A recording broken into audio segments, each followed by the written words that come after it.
It's Tuesday, May 28th, 2013. I'm Rim. I'm Scott. And this is Geeknights. Tonight, King of Tokyo. Let's do this. We're back from Anime Boston. It was a good time. It was cold as fuck, and it rained the entire weekend. Yeah, it sucked. That was the worst. And I think the worst part of the worst We was come that, home, we had one good sunny day, and now, rain again. Yep, but it was funny that as we left Boston, like literally we're sitting inside on Sunday, like, man, this sucks. We can't go outside. We finally are like, fuck it, let's just get on our bus. And as soon as we walk out with our luggage, it's like sunny again. It's nice out. Everything's cleaning up. It's warm again. But yeah, Anime Boston was great. If you're looking for coverage of that or anime, kind of got to hold out to next Wednesday because we do 4 different Geek Night shows. And this is the one we did after Anime Boston, and it's a Tuesday, so it's gaming. Okay. Talking about games, but a game that we bought at Anime Boston.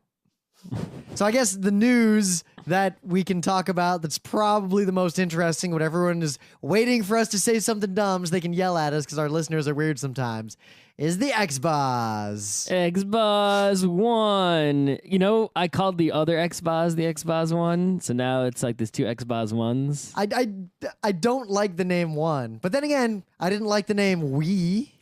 See, the thing that bothers me... are you going to play your Nintendo Revolution? If I was a game company, like Microsoft, it's like everyone just says Xbox, right? Just call it Xbox. Apple gets away with it. Just call every iPad, and then on Wikipedia, people are like 3rd gen, 4th gen, whatever. Just keep saying Xbox. Though the problem is, if you say Xbox and it isn't backward compatible, some kid's going to buy an Xbox game, and it won't work. The reason they do that is because that way they brand in the store, these are the Xbox 360 games. So the kid with a regular old Xbox is like, oh man, Dad, I need a new Xbox. Yeah, you know why Apple gets away with that on their iPads and iPhones? Because it doesn't matter. Because the store just won't let you buy apps that won't work on that device. Yep. If they're going to go digital and they want this internet connected all the time, just go fucking all digital. Throw the disk drive out. Throw it out. The most exciting thing to me about the Xbox announcement was that the controller looks really good. Yeah, I mean, sure, if I break one of my existing controllers, that one looks pretty much the same with a non-shitty D-pad. Well, I only own 3, so I might buy one of the new one if it'll work with my HTPC. I'm sure it'll work with your HTPC, but I read, I don't think it uses the receiver. I didn't get 100% details on this. Seems like Microsoft really downplayed that receiver in general. Yeah, someone said something about Wi-Fi something, like it goes, I don't know. I don't know how this controller works, if it uses the same wireless protocol as the old one or not. But it has pretty much the same buttons, and it's mostly the same shape, and yeah. D-pad that doesn't look like it sucks. Yeah, but it seems like they spent a lot of time when they were talking about it, focusing on all the sort of HTPC-like things that it'll do. Oh, you mean the Xbox in general, not the controller? Yeah, though the Xbox in general. They were definitely like, yeah, Netflix, all in one. This is the thing that'll be connected to your TV that does everything. Yeah, oh my God. I mean, if you're a person who is somehow not listening to us and not building an HTPC like you should, and you have too many boxes under your TV, like a Roku and a console, you know, it's actually kind of good if you don't mind paying the fee for it, right? You can throw your cable box out and just use this. Because one thing I noticed way back with my Xbox was that it did not, if you use like YouTube on that or on a Roku or anything, any device that isn't just an HTPC, you don't see all the videos if you do a search. Yeah, but if you're too dumb to make an HTPC, that's what you deal with. Now, the thing is, people were making a lot of fun about the, like, 8 gigs of RAM. Ha, that's like half what my laptop has, which is true. But it does. People seem to forget that the Xbox One, or the Xbox 2 even, had 512 megabytes. Yeah, game consoles always have less horsepower than PCs because they're not really multitasking, and the software that is written for them is highly optimized because there's only one hardware thing to target, right? Like if I write a video game for PC, I have to get that thing to work on any possible GPU that anyone has. So I can't really highly optimize it for any one. So I'm actually not really getting the most out of the hardware. You know, that's what the demo scene is all about. The demo scene is like, holy crap, look what that guy can make an Apple IIgs do. And it looks amazing because you're not used to seeing Apple IIgs software doing that kind of awesome shit. And it's like, yeah, it's highly optimized for that specific hardware. You know, so basically every console game there ever is demo scene, right? It basically pushes that specific hardware to the limit because except the PlayStation 3 where no one ever really pushed it. Well, because it was too hard to push. Yep. Yeah. I mean, it's a Sisyphusian task. Exactly. But the Xbox, not really. One thing someone did point it out, right? Who won this console generation? The Wii U, the Xbox One, and the PS4 all have ATI cards. Yep, that was actually a good thing that I didn't notice at first. Yep. But is that, I would posit, based on no other knowledge, that is AMD cutting some sort of sweet deal to steal that from Intel. Yeah, obviously, right? It's not. That doesn't mean ATI is better or that you should put it in your computer. It's saying that ATI gave them a better deal because they're desperate, and it's good enough for all those consoles, right? And for the console people, it doesn't really matter to them which one, right? It's gonna work. Well, it's funny. Either way. The people who pay attention to the details of the specs, by and large, I think, are the PC gamers who are looking at them just to scoff at it, and the actual demographic that's going to use the Xbox will never know or care much about what's inside also, of it. those really shallow people who still think there's a console war going on, like, the 16-bit era, they haven't gotten over it yet, or their kids and they're having their own. So they need something to compare these consoles with no games. So I mean, really, to me, compare the specs. Super Nintendo Sega Genesis was actually the last console war. Right, because that was a time when you couldn't really buy both, and both of them had drastically different game libraries, right? There were the number of games on both that were significant games were few. Nowadays, it's like, yeah, okay, 90% of the games on both these consoles are identical. The Xbox is going to have like a couple games that aren't on the PS4 or the PC, and the PS4 is going to have a couple that aren't anything else, and every other game is going to be in every single platform. So what the fuck does it matter which one you have? There's no war. Well, unless you want Nintendo, where it's all just on Nintendo. Yeah, and there's 2 games also. So Nintendo, I guess, is at eternal war with no one. Yeah. Oh, Nintendo. Anyway. But yeah, the Xbox, I think, is going to be the quote-unquote winner of this quote-unquote console generation, in the sense that, and a lot of people made this point, that the Wii U does all the things that the nerds online are complaining about, in terms of that it doesn't really have the kinds of DRM and always-on lock-in stuff. It has a region lock, though. It does have a region lock, but every console has a region lock. Yeah. Except the DS, but even the 3DS has region lock now. Seriously, Nintendo? Seriously. Really? That fucks the one person who speaks Japanese and English and lives in America and wants to play games from both. And you still, sure, region lock and translate your fucking games. Yeah. You know how many amazing freaking games there are for Wii U and Nintendo systems in Japan that they just don't bring here? Granted, Why do you even bother putting your console out in some other country if you're not going to put any games out? They did bring out that Nobunaga Pokemon, and you know what? It was pretty shit. Yeah, but there are plenty of other games that are not shit. Are they not shit, or you just think they're not shit because you haven't played them? And it's not even just Nintendo, right? Look, the Phoenix Wright game comes out in like 3 days. Why is it not a simultaneous release? Those have been very successful in the U.S. and they're not shit. Have the most recent ones made enough money to be worth it? I'm sure that's a Capcom game, first of all, right? And yeah. Second of all, yeah, I'm pretty sure they made enough money to be worth it, because why did they keep putting out more of them? But the Xbox, I think, Microsoft still has the best online experience of all the consoles, hands down. Yeah. And it'll do a serviceable job as an HTPC if you don't have an HTPC. Yeah. I think what they've done that's, good is that, Nintendo was like, all right, we're going to give up on your hardcore people and just target, this new audience, right? And they didn't realize, I guess, that new audience, will love to buy your console as like a Christmas present and have fun with it for a while. But they're not going to be invested in it and continue to keep buying games and sit there and play it and play it and play it. So it's really just sort of a one-time burst sort of sale, right? So what Xbox is doing is they're also giving up on the hardcore audience, quote unquote, right? Which I guess is people who really, really care about games. And they're just going for the regular core, which is huge. It's just, all right, fine. All the Call of Duties and the Halos and the Maddens. The regular core gamer probably outweighs all other gamers combined. They just need to Hands add down. in a console League of Legends kind of game, and that's it. Oh my God. If Microsoft doesn't make some sort of deal to just have like, If I had the resources, I would be I'm telling you, a simplified game MOBA where you play with a gamepad, right, will be a huge success. Just like a simplified, dumbed down FPS known as GoldenEye or Halo was a huge success. now it is interesting that the Kinect is required, included, and a big part of this thing. Mm-hmm.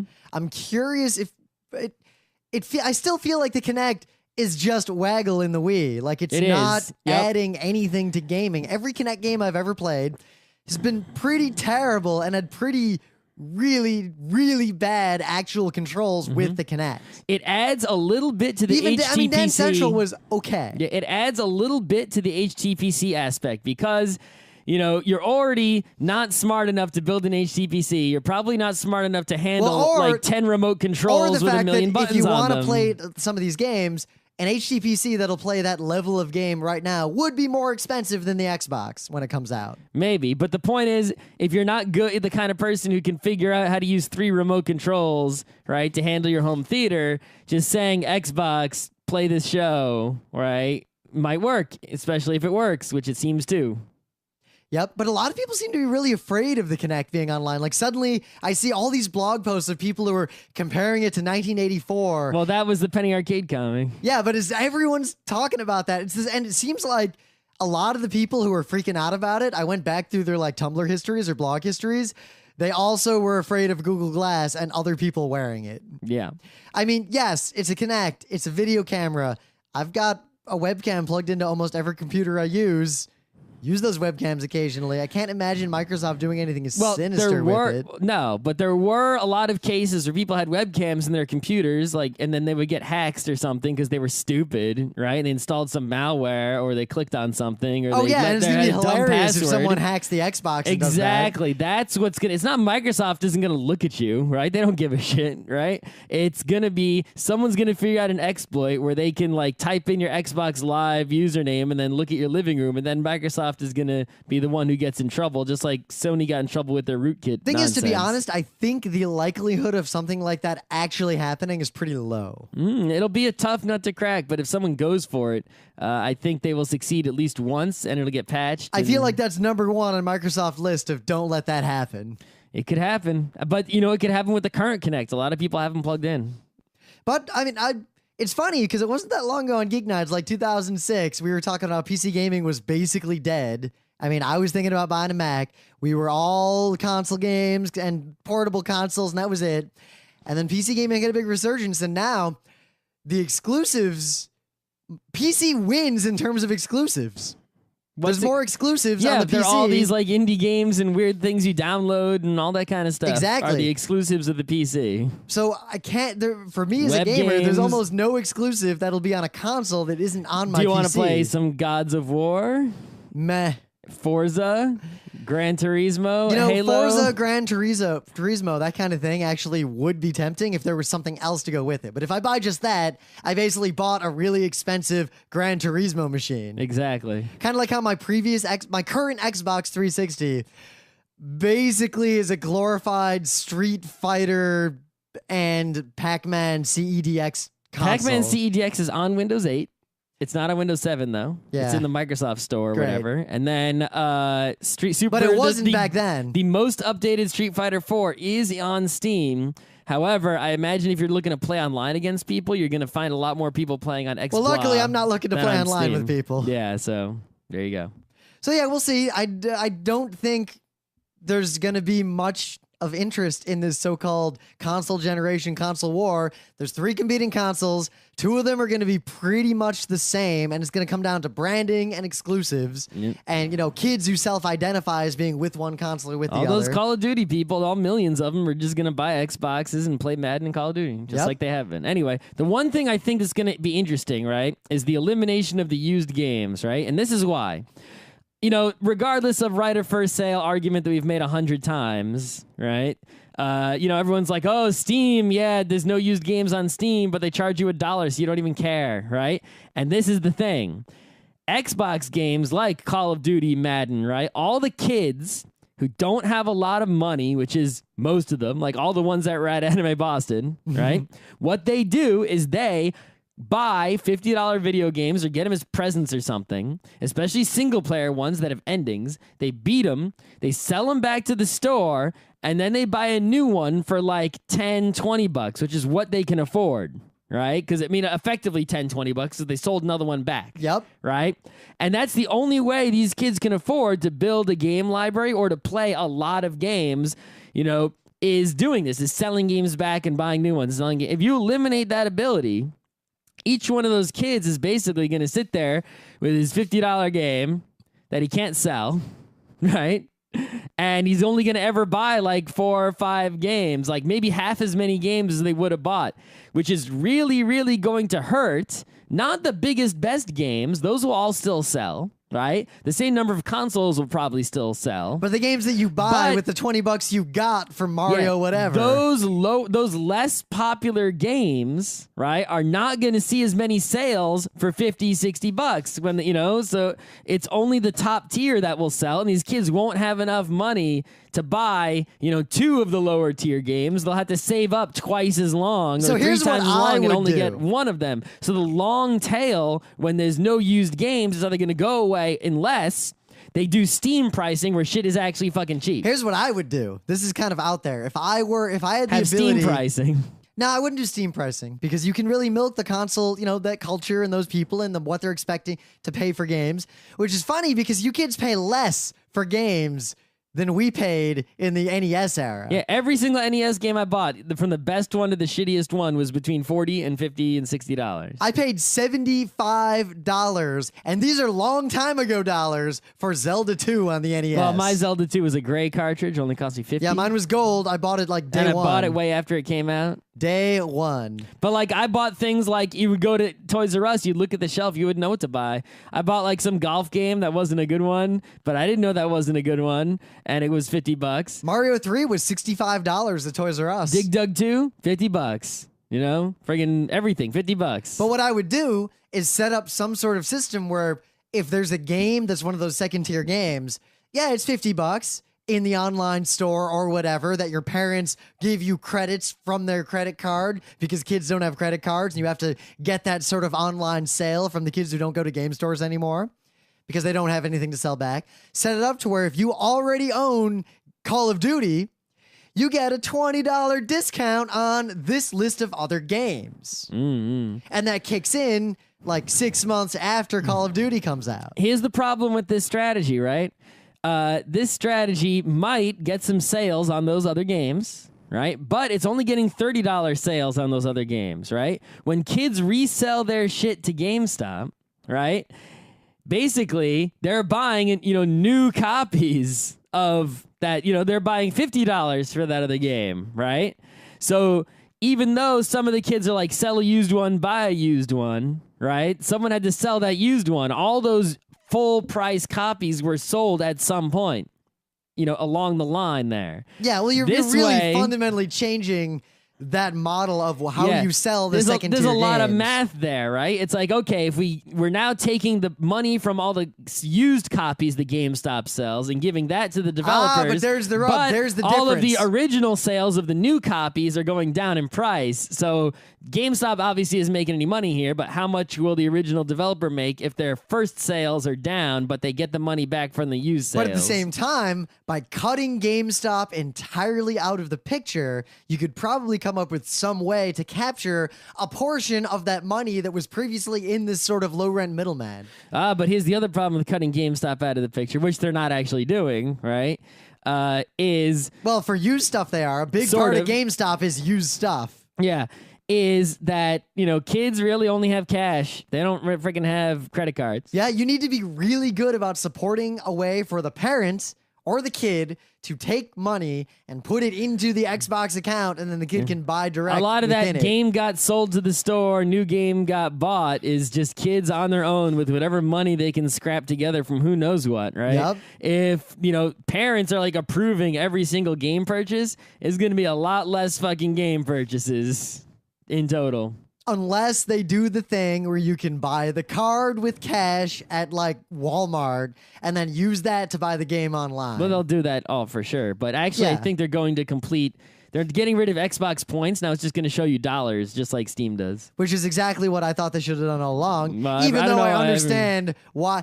I understand why anyone ever does the points thing because it makes you money. Yeah, I guess. I just don't like it. I don't agree with it, but I understand why. Whatever. But yeah, not super excited. Gonna keep playing PC stuff. In Yeah, fact, considering how my Xbox collects dust, it's pretty much a Pac-Man CEDX machine. Not gonna buy a new one. I haven't turned on my Xbox in 6 months. The thing is, if I sold my Xbox, I'd have to sell like the other things that go with it, like that Rock Band guitar that would then become I don't useless. know any of that shit because I knew better. My joystick is still good though. That works with PCs. Yeah, and that's stuff. just USB. Yeah. I got a couple Xbox games to sell off. I guess. So, speaking of doubling down on PC gaming, it's been a while since I've been in the market for a video card because I built my computer in 2009 and it can still play most of the games today because I built a fucking badass computer back in 2009. So a while ago, a long time ago, I upgraded to the GTX 260, which I'm still using. Hey. I finally hit a problem. The draw distance in Counter-Strike on some of these large You mean new Counter-Strike maps. Go? Counter-Strike Go. I imagine you can get full frames on hot max settings with Counter-Strike Source. I can't see in the windows of the lake house from the furthest edges of the map because of my draw distance. Even if you use the sniper rifle and zoom in double time? Yeah, it just the draw distance is It just shows you like a that. black square? I see a gray square in the window and I can't see Even if anything. someone's in there? Yep. And you zoomed in? Yep. Whoa. So I've been waiting for a while to upgrade my video card. What if you just turn the settings up? Do you just lose too many frames? Yeah, it's unplayable then. Okay. So basically, I was needing a new video card anyway as well because I do a lot more video editing than I used to. And my current video card cannot show me 4 rendered effects simultaneously. Yeah, I mean, I got the 680, and if I do Premiere, pretty much everything is always rendered in the preview render. When I have like 4 scaled sets of hour-long as long as my footage. sequence settings are correct, the yellow bar is always the full way across the sequence. So the 780 came out, the GTX 780. Can you actually buy one now, You or can is it buy just one like now. announced? It's on Newegg. It's $650. Whoa, I mean, I just looked up mine before the show. I bought a 680 like a year ago, maybe a little over a year ago. So yeah, my plan for was 500, and it's still 500. Was to wait for the 700 series to come out and then buy a 680 at a substantial discount. So I gotta wait and see when that discount will come. I think the 680 is not actually going to drop in price until the 760 comes out. I might just buy the 780 because it's only $650. Oh, it's only twice as much as an Xbox One is probably going to be ish. I think the Xbox One, if I had to guess, having not read a lot of news about it, like detailed news about pricing, I'm going to guess 500. Really? I think because of the Kinect and all that in there. I don't think you're going to see too many sales at 500. Remember, they got to have some sort of cheapo version, like with the Xbox 360, the arcade edition. That was all cheap. I would expect there to be a more ghetto version, but what's the deal with the Kinect and all that other stuff in there? It seems like you can't sell it without the Kinect because stuff just won't work. You sell consoles at a loss, man. Especially, with the used game thing, you got to sell the console at a loss, right? So it's got to be 300 or 400. Like 300 for the cheap one, right? Otherwise, how are you going to no one's going to buy it at 500. Only crazy people. Yeah, we'll see. Remember the though. PS3? They sold it for like way too much money. And it still kind of worked out. It was a popular console. Kind of. They would have done a lot. People went crazy, though, when they saw how expensive it was. Wow. So, yeah, people talking about the price, the estimates are all over, but a lot of people are saying 400, 500 based on the last 35 seconds of Googling. Okay. We'll see what happens. Yeah, we will see what happens. But, yeah, I mean, the 780 is useless unless you're a nerd who uses your computer for a ton of stuff and need video. But it's basically... Even for gaming, I have a 680. Every single game, I can get full frames at full resolution with max settings. So a 780 for gaming or like SLI for gaming is fucking stupid. But I have alternative use cases of lots of HD video and effects. For gaming. Exactly. The thing is, I'm getting close to the point. I think another year is the longest I can hold out on this computer before I upgrade it. I usually get new computers every 5 years. That's so you said 2009? Yep. It's 2013. I know. Thing is, my computer is still super powerful. Yeah, I think the thing is, remember, usually I buy a computer in the $800 range, right? This time I bought i7 680. I expect this to last 6-7 years, not 5 years. I've got the old nomenclature i7 920. Okay. From the old standard. I guess I have something, Ivy, something, I don't know. Yeah. Whatever.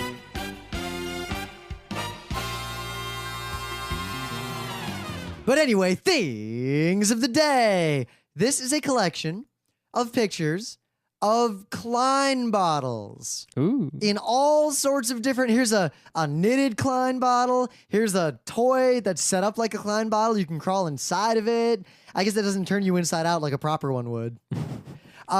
Crazy glasswork, triple, quadruple, quintuple Klein bottles. If you don't know what a Klein bottle is, just go to the website. You'll figure it all out. Okay. So, osgameclones.com. This site tries to gather open source re-implementations of great old games in one place. If you think that some information is blah, blah, blah, GitHub something, something. So yeah, this site basically lists all the open source clones of games, such as, you know, I guess they even, you know, ScumVM's on here, FreeCiv. Marathon. There's a OpenRA, which is some sort of Red Alert clone. There's something called DXX and D2X, which is Descent clones. His, I guess it lists things also like engines like ZDoom, his Open Dune, like the, you know, the RTS, Keeper FX, and even tells you like sporadic development, active development, moderate active development, like RPG. Well, they even got inspirational games, like people who are making these sort of spiritual successors to dead old franchises. Yeah, for Star Control 2, of course, it lists Urquan A lot Masters. of these look like they're really low rent. Well, yes, almost all of these that I've ever played in my life. I've played a lot of open source clones. Pre-Civ. Yeah, I've played a lot of open source clones of games, and they're all pretty much just like ghetto versions for, you know, they tend to whatever. have terrible UIs and bad graphics. Yes, but they are mostly mechanically identical to the original games. You know, I think someone actually got FreeCiv working in a browser, so you can just like go to the website and play FreeCiv, which isn't too bad. Yeah, it is. Have you played FreeCiv? Yeah, it's awful. Yeah. I mean, take the Civ 2 experience, but make it more obtuse. But in a browser. I could play it in a browser with some sort of browser DOS emulator. Anyway, this is pretty interesting, you know, especially if you want to work on one of these games, right? Maybe turn it into not a piece of shit. Or, you know, the ones that are just engines like ScumVM and such, right? Oh, this is the X4, whatever it is that lets you play Ultima 4. Yeah, you know, I think this is a treasure trove mostly for... There's going to be some on here you didn't know about. That this is mostly for aspiring play. developers because half these projects are dead and have the worst websites. It's funny that most of them actually say active development on this site, at least. Yeah, but then you go to them and it's like last push of code 2012. I've been clicking through these. They're not looking so good. Not to look so good. Super Mario War. Super Mario War is about a Super Mario multiplayer game. The goal is to stomp as many other Marios as possible. That's not really a clone. That's just well, no, it's inspired by. It's in that section. Okay. Sure. Oh, but here's the source code. Development is halted. No updates since 2010. Well, it's at least it says on osgameclones.com development halted. Yeah. So I went to the website. It's halted. Okay. XCOM series, UFO, Alien Invasion, active development. Let's see what this looks like. Is there a screenshot? There is a screenshot. How's it look? It looks like System Shock 2 level graphics on an XCOM. Huh. You know, with the sort of really polygonish 3D where the sharp edges on everything. Yep. Oh, hey, Z-Doom's on here. Yeah. I kind of want to play Doom. Who doesn't want to play Doom? I love Doom. I always forget how great Doom is. So in the meta moment, the book club book is Player of Games, Ian M. Banks. I'm gonna start reading it soon. Scott already finished it. A while ago. I've been busy, but there's a lot of rain coming up, and I got a bunch of travel coming up and stuff, so I'll probably be reading a lot. Yeah, we were at Anime Boston. We did not 1, not 2, not 3, not 4, but 5 panels. Most of them were full. I'm sorry to any of you who couldn't get into them. We will put video of some of them online, maybe, whenever I get around to it. Except for that one where the cosplay guy was holding his cosplay sticks up in front of the camera. Yeah, whatever. I think the only one I have really good video of is the last one we did, which is probably the best one. And, yeah, next up, Kineticon in July. Oh, shit. And then PAX Australia, also in July. And in fact, the week after, immediately. Yes, we are literally running the panels and workshops department, all 14 panel rooms across 3 days. Jesus Christ, there's a lot of panels. And then we're immediately flying to Melbourne to do a panel at PAX Australia. I guess we're not Omeganauts. I didn't buy a badge. I can't be an Omeganaut. Yeah, I assume they only look at people who bought normal badges for the Omegathon. Yeah. And I assume they only look at people who buy a 4-day badge. Yeah. If you buy just a Friday badge, that wouldn't make sense. So yeah, I guess with PAX having mostly single-day badges, I guess only the people who bought a 4-day badge are eligible. Interesting. That's what I would assume. I will ask them because I'm curious now. I'll bet it's that. Right. Anyway, yeah, that's it. Are they going to have the Omegathon finale on Sunday and then Monday no Omegathon? Maybe Daddy 2 Omegathons? Then what's the closing ceremony? I don't know. I still think they should add, especially at PAX Prime where they have 4 days, they should have a pro Megathon, right? The Omegathon is keep it the way it is perfect. They have a pro Megathon where it's like you got to play the hardcore games, fighting game, RTS, FPS. Well, if you're going to do that, do it like Tetris. this. You have an online system with tryouts during the year. Yeah, it should be, pros only, right? Let's see, who the best Omeganaut is, and then let's see who the best pro you know what we're doing Omeganaut right now? You know what we're is. doing right now? The thing that Luke Crane hates. You know what you should do? You know what you should do. You know what you should do? You should do. Anyway, so at Anime Boston, of course, Kineticon, the convention we run the panels and workshop department for, also is at other cons selling games, and we were hanging out with them. yeah, there's a game store. The game store is actually called Kineticon, member and tournament center. It's in Connecticut somewhere. But I always forget that we get a big staff discount, and King of Tokyo, that Richard Garfield game, was just sitting there. Yeah, so people have been talking about this game for a long time. I see it played everywhere. It's got a good theme, like basically the theme of Rampage, same theme. And it shot up the Board Game Geek rankings. I'm pretty sure it's way up there. Let me see exactly where it is. Yep, it has an average rating of 7.45. It's ranked 108. I think it's actually higher on the actual straight up list. Nope, on the straight up list, it's 108. Oh, okay. On the family game list, it's 16. Whoa, that's pretty good. Yeah. That's every board game fucking ever. 16 family games. Wow, that's a big... But I want to take an aside, because this game, King of Tokyo, and several other games that are like it that have come out in recent history are all just Yahtzee with a twist. Not saying that's bad. I'm saying almost everyone we've talked to has never played Yahtzee. Right, so How the let's fuck list the games did you get through your life and not run into Yahtzee? Yahtzee is like one under Monopoly and one above Candyland in terms of basic games everyone plays with their family. So here are the games that are just like Yahtzee. Roll Through the Ages, not Through the Ages, but Roll Through the Ages. Skyline, was that the one? Yeah, Skyline. All right. What was the game? I played it at Anime Boston where you colonize the planet. I forget. You forget? Alien Frontier? Yeah. Is that Yahtzee? Yeah, that's Yahtzee. Okay. Yeah, there's just tons of freaking games that are all actually just Yahtzee. I guess, Zombie Dice is sort of Yahtzee-ish. Not exactly, but sort of. Yeah, basically, these are the games, it is Alien Frontiers from before, where you roll a bunch of dice, usually 5, and then you pick which ones you want to keep and re-roll the rest, and do that twice. It's basically the same mechanic as draw poker, only you get to draw twice. And Yahtzee's been around forever. Yahtzee is one of those old-ass games that's super studied. At least I assumed until recently, everyone I'd ever met had played it, and suddenly... I'm introducing these games to people, and I'm like, oh, yeah, it's basically Yahtzee, but with an attack component. And they're like, Yahtzee? What, you mean the guy that talks about games online? And I'm like, what the fuck? What the fuck is wrong? So, basically what Yahtzee games come down to is, is probability, right? And there's different combinations of the die results will result in different scores or points or whatever. So you need to know what you need, right, in terms of score. You want more points, generally. And, all of them have different odds. High-scoring things, and if the game is well-designed, have low odds, and things that score low are very easy to roll, relatively speaking, in terms of percentages. But you roll all the dice initially, and you see what your results are, and thus you need to calculate, knowing that my first roll, now I can see certain scoring possibilities are more or less likely. Something that might be more points might actually be more likely than something that is less points, given the dice I've already rolled. Like, I've already got 3 6s.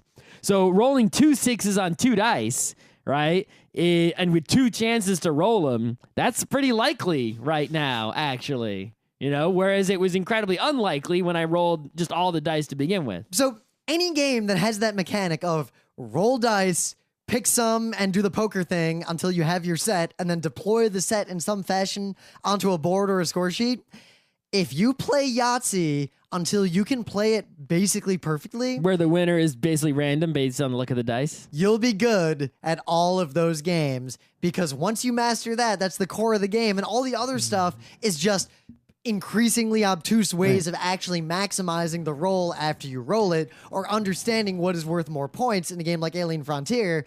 It's worth noting, I played Alien Frontiers for the first time at Anime Boston, and yeah, I just played Yahtzee, and I won by so much, it was ridiculous. Right, like if I play Yahtzee against some kid, like a middle school or high school kid who at least understands what's going on, unless they're the really smart kid, you know, I'm just going to win. If Scott and I play, we might as well just flip a coin. If me and Rim play, let's just keep taking the score sheets over and over again.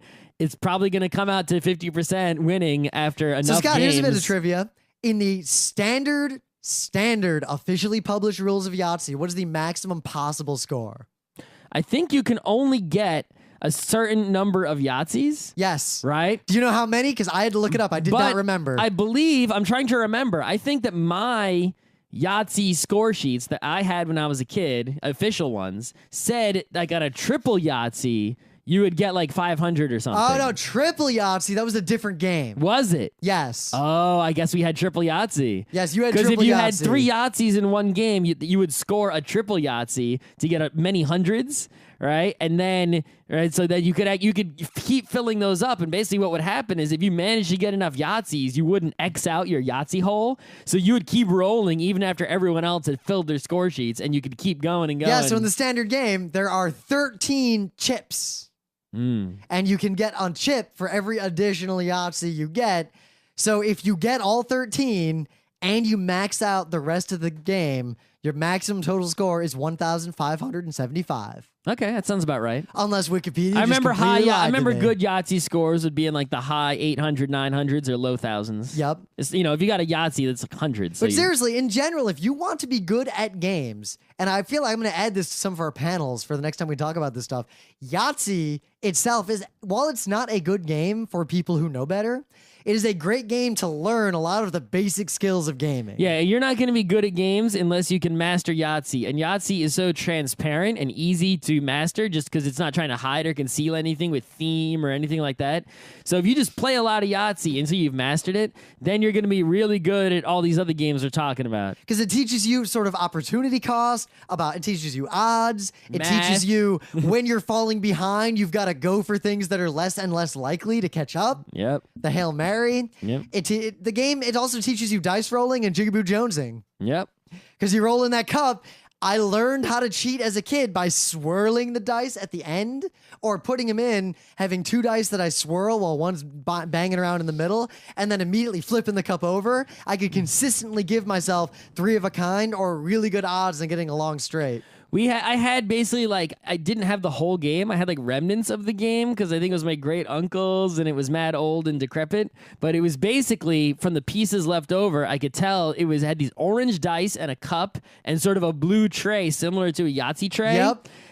But all the dice had letters on them for spelling. Yeah, I don't remember what the name of the game was. Boo. Maybe, yeah, let me see if I can find it on Board Game Geek. So yeah, King of Tokyo is at its core Yahtzee, but instead of deploying your dice to points, you deploy your dice to sort of one of 3 areas. You can either build up energy to buy superpowers, you can attack other players directly to kick them out of the game, or you can acquire victory points. And the way the game ends is if you get 20 victory points, you win, everyone else loses, game over. If you are the last man standing before anyone has gotten 20 victory points, you win, game over. So it adds that element. It's not a great game. It's eminently solvable. The odds, once you figure them out and once you know the strategy, there's not a lot going on there. It ends up having chip-taking game elements with the attacking, but the way it gets around that is very elegant. It's a very sort of, I can see why this is a Richard Garfield game. So the way it works is you roll your dice, and if you get the claws, which lets you attack, if you're in Tokyo, you do damage to everyone who's not in Tokyo. If you're not in Tokyo, you only do damage to the person who's in Tokyo. When you take damage and you're in Tokyo, you have the option to stay the fuck there anyway, or to concede Tokyo to whoever hits you. If you stay in Tokyo all the way until your next turn, you get 2 victory points for remaining in Tokyo. So the game has this sort of sunk cost fallacy. Do I hold out? Or, oh, I've taken too much damage, I've got to bail. How much am I willing to risk on the next person's roll? Do I go for fucking other people or victory points on my own? And it adds just enough to where it's a good game to play as the light warm-up game before your real game, because it takes 20 minutes to play this game. Okay. And it takes 5 minutes to teach this game. I found the word Yahtzee. It's Spill and Spell, also known as Scribbage, which is now, I guess, known as word Yahtzee. But yeah, this is the exact one that I had. See it here with these orange dice and the cup? I've never seen that in my life. Yeah, there's apparently fuck tons of versions of it called Spill and Spell, Scribbage, and word Yahtzee. So there you go. So, I don't know, what do you think of King of Tokyo? Because you played it with me. Well, King of Tokyo, I think, has some really elegant elements to it, right? Like the fact that the chip taking is based on are you in or out as opposed to I'm attacking this player. Right. It's basically you're forced into Tokyo, right? If you don't want to be. And then it's like, you either leave as soon as someone rolls a claw on purpose because you're gonna die, or you hold out to the bitter fucking end. Or if you're gonna stay in there, you got to stay in there until it's your turn, unless something freakish happens, right? Like maybe somebody rolls like 4 claws, and it's like, okay, I didn't think anyone would roll 4 claws, right? I thought I could make it around with my 10 health, but I guess not. So I'm gonna pull out now, right?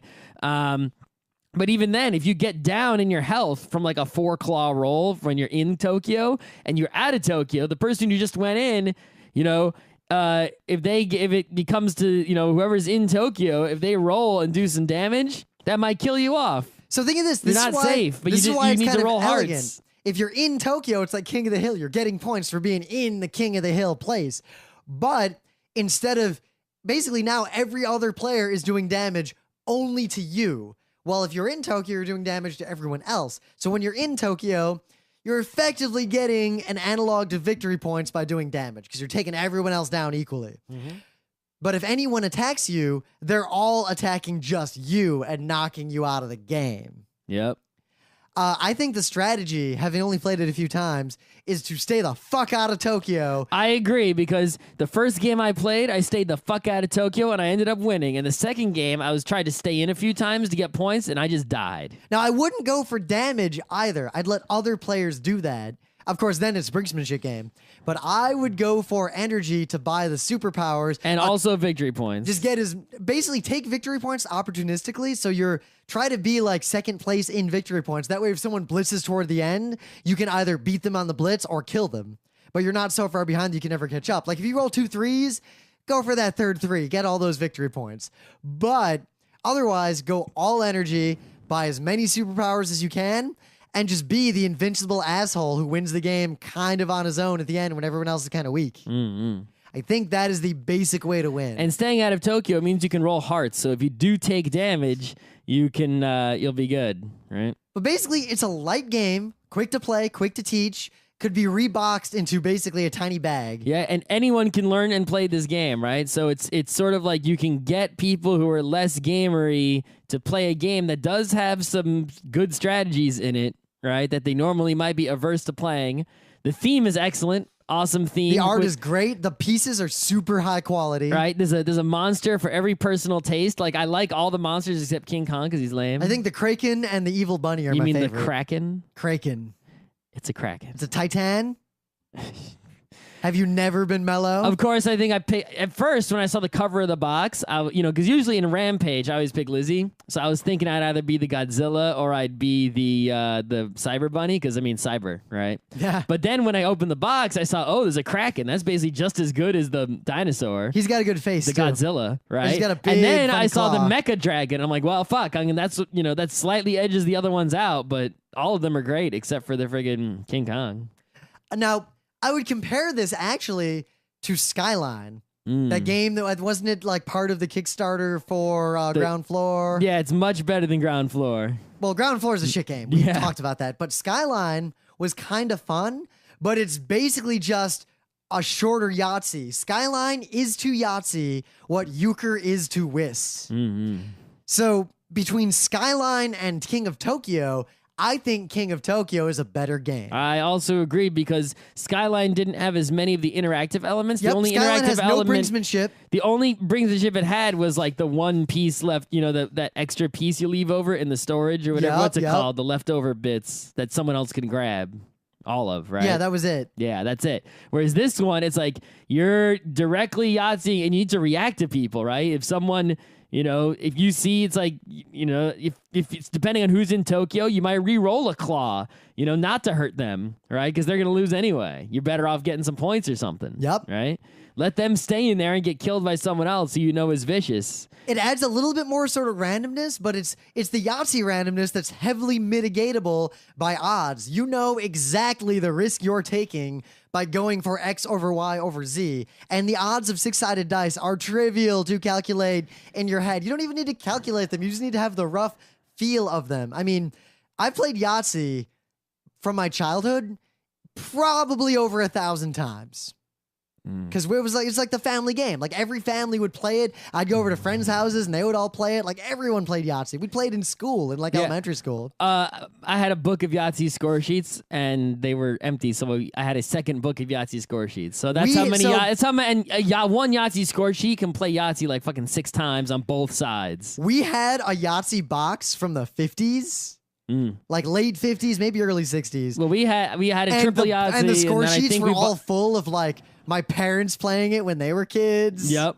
I think that was the triple Yahtzee we had was my parents' one, and then I think I had another one where I got the second set of score sheets. We didn't know triple Yahtzee. That was a travel Yahtzee. When I learned about triple Yahtzee as a kid, I was like, well, it's obviously better than regular Yahtzee. So I made my own sheet, and then I went to Kinko's and paid to have it duplicated. I was very proud of that. That same Kinko's refused to let me Xerox pages out of my Dungeons and Dragons encyclopedia because that would be copyright infringement.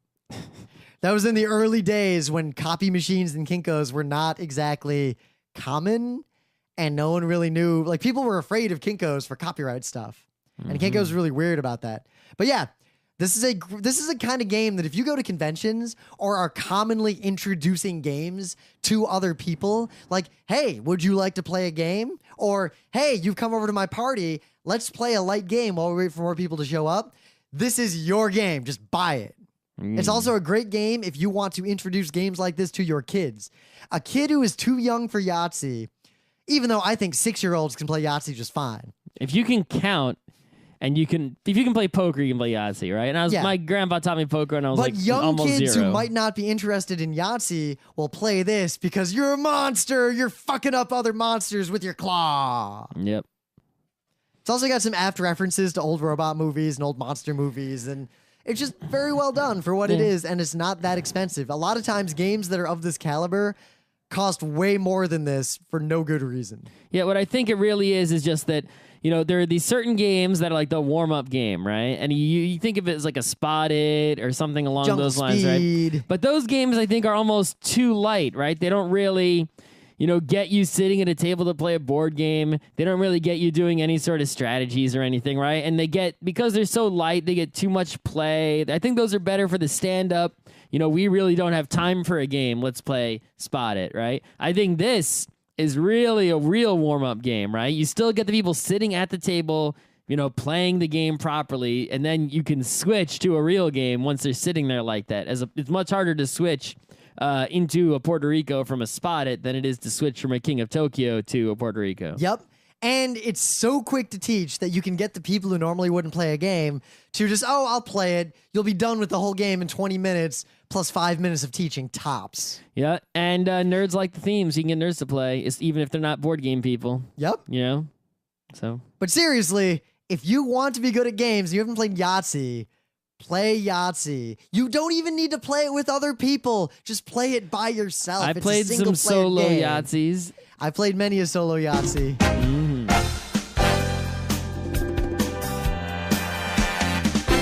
This has been Geeknights with Rim and Scott. Special thanks to DJ Pretzel for the opening music, Kat Lee for web design, and Brando K for the logos. Be sure to visit our website at frontrowcrew.com for show notes, discussion, news, and more. Remember, Geeknights is not one, but 4 different shows. Sci-Tech Mondays, Gaming Tuesdays, Anime Comic Wednesdays, and Indiscriminate Thursdays. Geeknights is distributed under a Creative Commons Attribution 3.0 license. Geeknights is recorded live with no studio and no audience. But unlike those other late shows, it's actually recorded at night.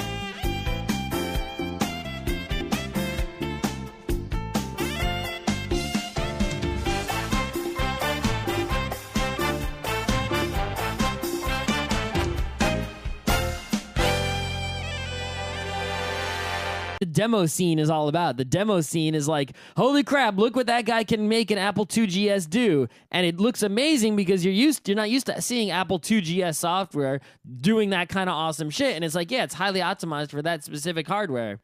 You know? So basically, every console game there ever is demo scene, right? It basically pushes that specific hardware to the limit because except the PlayStation 3 where no one ever really pushed it. Well, because it was too hard to push. Yep. Yeah. I mean, it was a Sisyphusian task. Exactly. But the Xbox, not really. One thing someone did point it out, right? Who won this console generation? The Wii U, the Xbox One, and the PS4 all have ATI cards. Yep, that was actually a good thing that I didn't notice at first. Yep. But is that, I would posit, based on no other knowledge, that is AMD cutting some sort of sweet deal to steal that from Intel. Yeah, obviously, right? It's not. That doesn't mean ATI is better or that you should put it in your computer. It's saying that ATI gave them a better deal because they're desperate, and it's good enough for all those consoles, right? And, you know...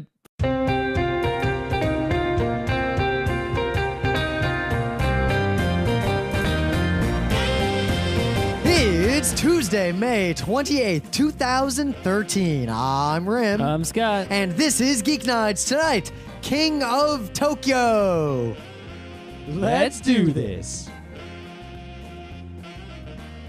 We're back from Anime Boston. It was a good time. It was cold as fuck, and it rained the entire weekend. Yeah, it sucked. That was the worst. And I think the worst part of the worst we was come home, we had one good sunny day, and now, rain again. Yep, but it was funny that as we left Boston, like literally we're sitting inside on Sunday, like, man, this sucks. We can't go outside. We finally are like, fuck it, let's just get on our bus. And as soon as we walk out with our luggage, it's like sunny again. It's nice out. Everything's cleaning up. It's warm again. But yeah, Anime Boston was great. If you're looking for coverage of that or anime, kind of got to hold out to next Wednesday because we do 4 different Geek Night shows. And this is the one we did after Anime Boston, and it's a Tuesday, so it's gaming. Okay. Talking about games, but a game that we bought at Anime Boston. So I guess the news... Fucking all digital. Throw the disc drive out. Throw it out. So the most exciting thing to me about the Xbox announcement was that the controller looks really good. Yeah, I mean, sure, if I break one of my existing controllers, that one looks pretty much the same with a non-shitty D-pad. Well, I only own 3, so I might buy one of the new one if it'll work with my HTPC. I'm sure it'll work with your HTPC, but I read, I don't think it uses the receiver. I didn't get 100% details on this. Seems like Microsoft really downplayed that receiver in general. Yeah, someone said something about Wi-Fi something, like it goes, I don't know. I don't know how this controller works, if it uses the same wireless protocol as the old one or not. But it has pretty much the same buttons, and it's mostly the same shape, and yeah. D-pad that doesn't look like it sucks. Yeah, but it seems like they spent a lot of time when they were talking about it, focusing on all the sort of HTPC-like things that it'll do. Oh, you mean the Xbox in general, not the controller? Yeah, though the Xbox in general. They were definitely like, yeah, Netflix, all in one. This is the thing that'll be connected to your TV that does everything. Yeah, oh my I mean, God. if you're a person who is somehow not listening to us and not building an HTPC like you should, and you have too many boxes under your TV, like a Roku and a console, you know, it's actually kind of good if you don't mind paying the fee for it, right? You can throw your cable box out and just use this. Because one thing I noticed way back with my Xbox was that it did not, if you use like YouTube on that or on a Roku or anything, any device that isn't just an HTPC, you don't see all the videos if you do a search. Yeah, but if you're too dumb to make an HTPC, that's what you deal with. Now, the thing is, people were making a lot of fun about the, like, oh, 8 gigs of RAM. Ha, that's like half what my laptop has, which is true. But it does.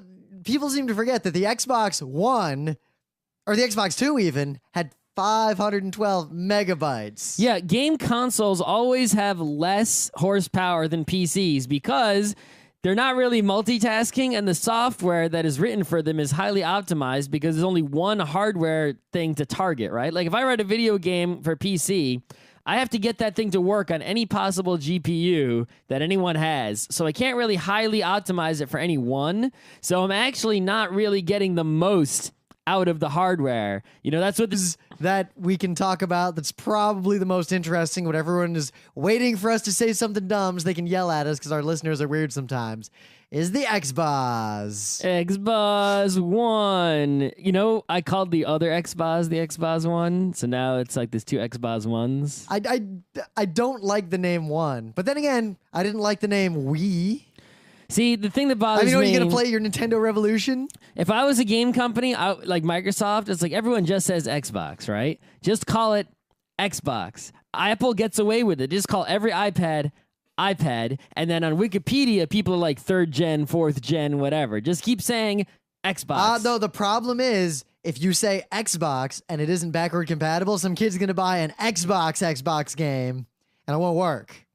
The reason they do that is because that way they brand in the store, these are the Xbox 360 games. So the kid with a regular old Xbox is like, oh man, Dad, I need a new Xbox. Yeah, you know why Apple gets away with that on their iPads and iPhones? Because it doesn't matter. Because the store just won't let you buy apps that won't work on that device. Yep. If they're going to go digital and they want this internet connected all the time, just go